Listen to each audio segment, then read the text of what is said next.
அந்த காலத்துல எல்லாம் பாத்தீங்கன்னா படிக்கிறதுக்காக ஸ்கூல்லாம் கிடையாது. ஒரு மடம் இருக்கும், அதுல உலகம் ஞானம் தெரிஞ்ச துறவி இருப்பாரு. எல்லாருமே தன்னுடைய பிள்ளைங்களை நல்ல கல்வி கத்துக்கிறதுக்காக அவர்கிட்ட அனுப்புவாங்க.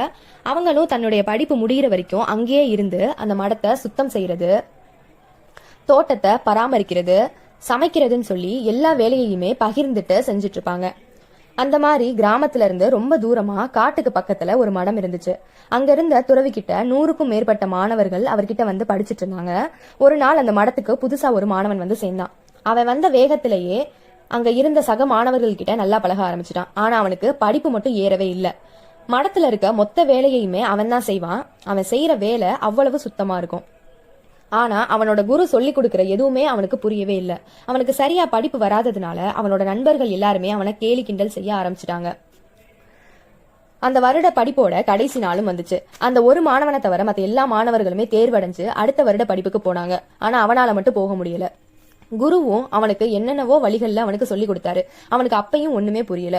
குருவும் ஒரு கட்டத்துக்கு மேல என்ன செய்யறதுன்னு தெரியாம அவனை கூப்பிட்டு, இங்க பாருப்பா தம்பி, உனக்கு படிப்பு சொல்லிக் கொடுக்க நானும் எவ்வளவோ வழிகளை பயன்படுத்திட்டேன். ஆனா கடைசி வரைக்கும் உனக்கு எதுவுமே புரிய மாட்டேங்குது. அதனால நீ இனிமே இங்க இருந்து உன்னோட நேரத்தை வீணடிக்காத. நீ உன் வீட்டுக்கே போய் வீட்டுல இருக்கவங்களுக்கு உதவி செய்யின்னு சொல்லிட்டாரு. அந்த மாணவனும் சரி, இனிமே நமக்கு படிப்பு வராது, வேற என்ன செய்யறது, குரு சொல்ற மாதிரி வீட்டுக்கே போகலான்னு சொல்லி மன வருத்தத்தோடு அவனோட வீட்டுக்கு புறப்பட்டான். அவனோட கிராமம் அவன் படிச்சுட்டு இருந்த கிராமத்துல இருந்து ரொம்பவே தூரமா இருந்துச்சு.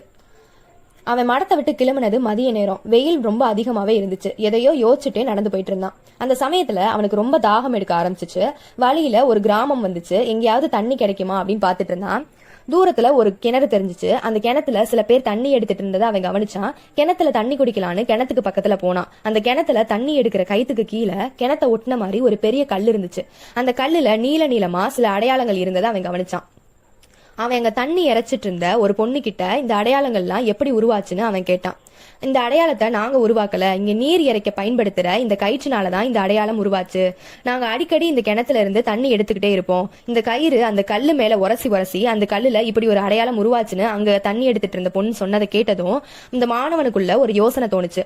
ஒரு மிருதுவான கயிறே அதிகமா பயன்படுத்தப்பட்டப்ப அதை விட திடமான கல்லுல நிரந்தரமா அழியாத தடத்தை உருவாக்க முடியும்னா நாமளும் முயற்சி செஞ்சு படிச்சா நாமளாலையும் படிக்க முடியும் அப்படின்னு யோசிச்சான். அந்த நிகழ்வுக்கு அப்புறம் அவனுக்குள்ள ஒரு தெளிவு வந்துச்சு.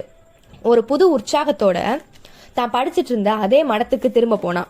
சோர்வடையாம தன்னோட குறிக்கோளுக்காக இரவும் பகலும் கஷ்டப்பட்டு படிச்சான். அந்த மாணவனோட குருவும் அவன் கஷ்டப்பட்டு படிக்கிறத பார்த்தாரு. தன்னால என்ன உதவி அவனுக்கு செய்ய முடியுமோ அதை அன்போட செஞ்சாரு. சில வருடங்களுக்கு பிறகு அந்த மாணவன் பெரிய புலவரானா. அவனால எழுதப்பட்ட இலக்கியங்கள் 100 வருடங்களுக்கு அப்புறமும் அவனோட புகழை எடுத்து காட்டுச்சு.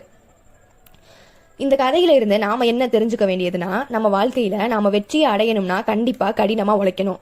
பயிற்சின்றது நமக்கு ரொம்பவே முக்கியம். அது விளையாட்டா இருக்கலாம், படிப்பா இருக்கலாம், இல்ல வேற எந்த விஷயமா கூட இருக்கலாம். கூடவே விடாமுயற்சியும் இருக்கணும். ரெண்டுமே இல்லாம ஒரு விஷயத்துக்கான முயற்சியும் எந்த முயற்சியுமே நம்ம செய்யாம அந்த விஷயம் எனக்கு வரல, என்னால் அதுல வெற்றி அடைய முடியலன்னு சொல்லிட்டு உட்கார்ந்து இருக்க கூடாது. பயிற்சி கூடவே மன உறுதியும் விடாமுயற்சியும் முக்கியம். முயற்சியும் செய்யாம அதற்கான பயிற்சியும் செய்யாம எல்லா விஷயமும் கஷ்டப்படாம தானாவே நடக்கும்னு நினைச்சிட்டு இருந்தா உங்களால எதையுமே சாதிக்க முடியாது. கடைசியில வருத்தம் தான் மிச்சம். இந்த கதையில நாம இன்னொரு விஷயத்தையும் கண்டிப்பா கவனிக்கணும். கிணத்துக்கு பக்கத்துல இருந்த கல்லு ரொம்பவே உறுதியானது. நாமளா அதுல வேற எதையாவது செஞ்சா கூட அவ்வளவு சீக்கிரம் அந்த அடையாளம் நம்மளால ஏற்படுத்த முடியாது. ஆனா அவ்வளவு மிருதுவான கயித்தை அதுக்கு மேல பயன்படுத்தி திரும்ப திரும்ப தண்ணி எடுத்தப்ப அந்த கயிறு உரசியே அந்த கல்லுல அடையாளம் ஏற்பட்டிருக்கு.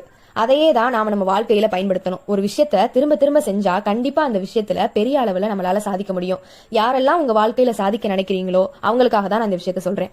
உங்க வாழ்க்கையில 2 குணங்களை கண்டிப்பா பின்பற்றணும். 1 வலுவான உறுதி, 2 அயராத பயிற்சி. இந்த 2 குணங்கள் யாரோட வாழ்க்கையில எப்பவுமே இருந்திருக்கோ அவங்க புகழதான் எதிர்காலத்துல வரலாறு பேசும். இந்த மாதிரி வரலாறு பேசக்கூடிய பெரிய பெரிய தொழிலதிபர்களா இருக்கட்டும், விஞ்ஞானிகளா இருக்கட்டும், அவங்கள விட எந்த அளவுலையும் நீங்க சளைச்சவங்களே கிடையாது. உங்ககிட்ட இல்லாத எதுவுமே அவங்க கிட்ட இல்ல.